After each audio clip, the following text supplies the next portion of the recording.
ఏమైంది రఘు? ఎన్నిసార్లు ఫోన్ చేసినా కట్ చేస్తున్నావు?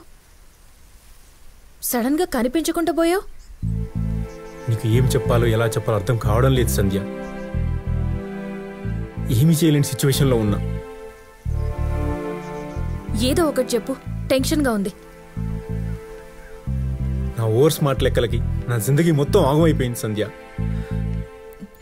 అసలేం జరిగిందో చెప్పు. ఏ రోజైతే నువ్వు కనిపించినావో ఆ రోజే నా గతాన్ని మళ్ళీ నాకు గుర్తు చేసిన. అప్పటి నుండి ఎలాగైనా నిన్ను పొందాలనుకున్నా. కానీ దానికున్న ఏకైక అడ్డు నా భార్య. తన గురించి నీకు ఉన్నవి లేనివి చెప్పి నిన్ను మాత్రం నమ్మేలా చేసిన. తనకు మాత్రం ఏ హాని జరగకుండా ఓ ప్లేస్లో దాచిపెట్టిన.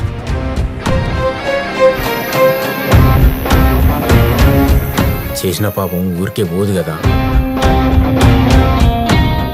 మనుషుల రూపంలో నన్ను వెంటాడుతూనే ఉంది. తానొకటి తలిస్తే దైవం ఒకటి తలిచిందన్నట్టు నేను నా భార్యని 2 రోజులు దూరం పెడదామనుకుంటే వాళ్ళెవరో నా భార్యని శాశ్వతంగా నాకు దూరం చేయాలనుకుంటున్నారు. చెప్పాలనుకున్నా, చెప్పేసిన. ఇంకా నన్ను క్షమిస్తావు, శిక్షిస్తావు, ఇంకా నీ ఇష్టం సంధ్య. తనను ప్రేమించింది ఎంత నిజమో నిన్ను కావాలనుకున్నది కూడా అంతే నిజం సంధ్య.